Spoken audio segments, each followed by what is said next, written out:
अपना गोल्ड गिरवी रखते हो, आप होम लोन लेते हो तो आप अपना मकान गिरवी धरते हो, आप एग्रीकल्चर लोन लेते हो केसीसी तो आपकी ज़मीन गिरवी रहती है। लेकिन जो बजाज फाइनेंस है या तुम्हारी जो और छोटी कंपनियां हैं एनबीएफसी, उनका एक दबका लगा रहता है कि वो बैंक से अपना लोन तो ले लेती हैं। मान लो आपने मोबाइल परचेज़ कर लिया, आपने एलईडी परचेज़ कर ली, आपने कोई ऐसा प्रोडक्ट परचेज़ कर लिया।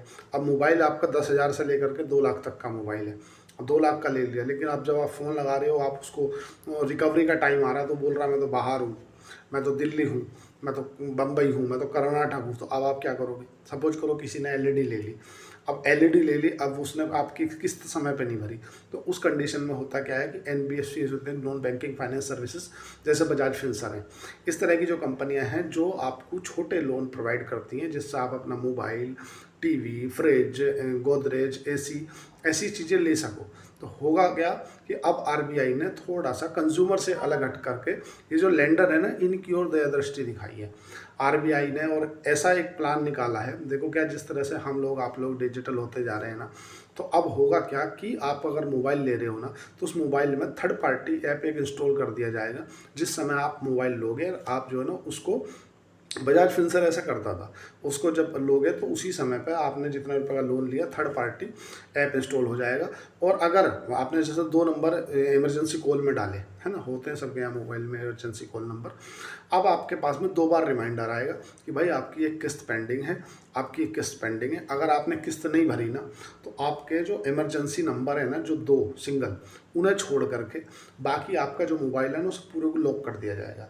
कारण ये है कि होता ये था कि लोग बाग मोबाइल उठा लेते थे और चले गए, हम तो शिमला गए, हम तो है नहीं यहाँ। आपने एलईडी ली समझ करो, तो एलईडी के अंदर भी पहले से ऐसी व्यवस्था आएगी, नहीं आएगी तो ऐप इंस्टॉल कर दिया जाएगा कि अगर आपने एलईडी ले ली ना, तो उसमें नेट की जो कनेक्टिविटी है ना, अगर आपने किस समय पे नहीं भरी तो वो बंद हो जाएगा। मतलब वो आजकल स्मार्ट एलईडी आ रही है, अब नेट ही नहीं चलेगा उसके अंदर, तो आपकी वैसे भी बेकार हो जाएगी वो।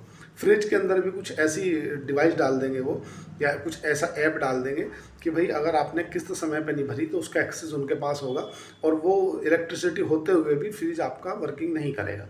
वॉशिंग मशीन में भी कुछ ऐसा डाल देंगे, और ये बाकायदा मतलब डाटा प्रोटेक्शन एक्ट के द्वारा होगा। ऐसा नहीं सोचो कि आपका जो डाटा है, प्राइवेसी है, वो कहाँ जाएगी, वो सिक्योर रहेगी, उसमें दिक्कत नहीं है। पर आपको अगर किस्त नहीं भर रहे ना, अब आप दूसरे को घुमा नहीं पाओगे कि यार वो तो मैं यहाँ हूँ नहीं, मैं तो अभी शिमला आया हूँ। और आप क्योंकि मोबाइल है, वो कोई कार तो है नहीं कि आपकी कार जब्त कर लेगा, मोबाइल बाइक जब्त कर लेंगे। तो इसीलिए इस बात को आरबीआई ने थोड़ा सा लेंडरों की ओर ध्यान दिया है। पर इससे जो एनबीएफसी है, उनके जो एनपी हैं वो सुधर जाएंगे, उनके लिए अच्छी खबर है अगर देखा जाए। असम के जो मुख्यमंत्री